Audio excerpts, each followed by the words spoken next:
Hi everyone, Suzanne here. Welcome to another Wildcard Wednesday video. Today I am featuring a stamp set called Color and Contour, and you can find it on page 98 of the brand new annual catalog. If you don't have a catalog and you live in Canada and you don't have a demonstrator, I would love to send you one. For this card design, I'm starting off with a 3x3 inch square of basic white, and I have treated it with an embossing bag. Stampin' Up used to sell them, don't anymore, and it is, I feel, essential when I want to use the heat tool. So I've inked up the image the sentiment from the Color and Contour stamp set. And this says, "You are absolutely amazing." And I sprinkled on, that was copper embossing powder. So now I have the flower from the Color and Contour stamp set. And I'm stamping down. I've inked up with Versamark ink, which is a clear sticky ink. And when I find the right positioning, I'm going to stamp down. And I always try to hold it for a few seconds just to make sure that the ink makes contact with the paper. Now I am sort of selectively sprinkling some gold embossing powder on the flowers. Careful not to put too much on the stem. And I did use silver for the stem. As you can see, I have two little bins here, just flicking off that excess and trying not to get my fingerprints all over it. And then I will come in with my heat tool, and of course I always heat up my heat tool first.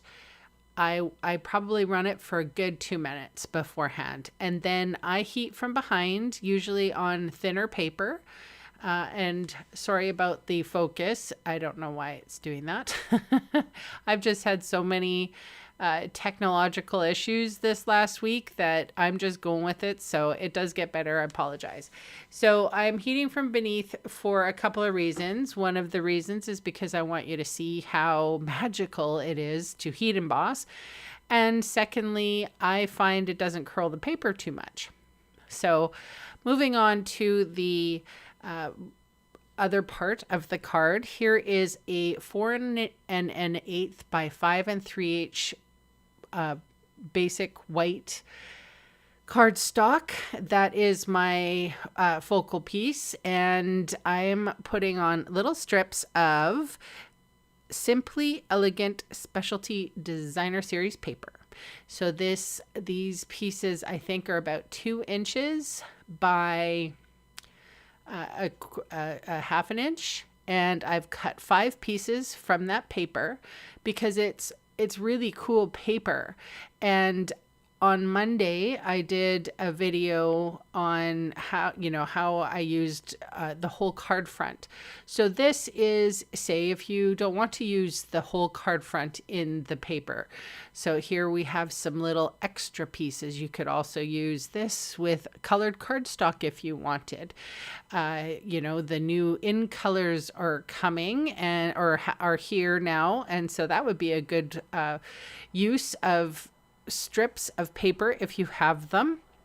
I've just turned that sheet over and trimmed off the excess. And now I have put dimensional adhesive on the back of my focal piece.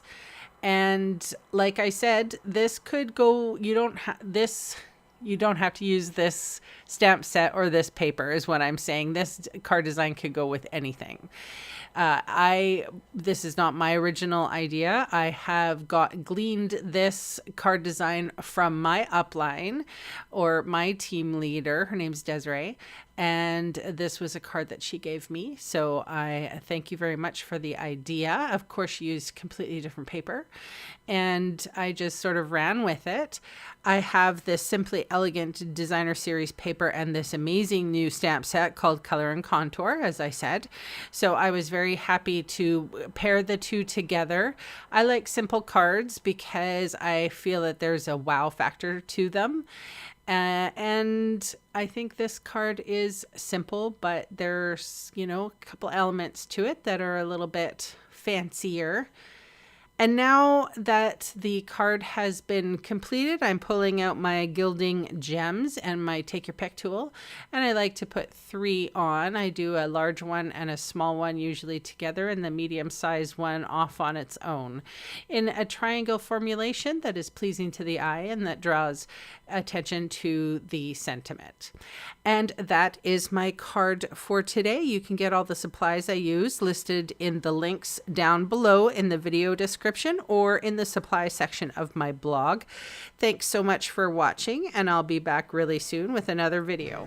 Bye for now.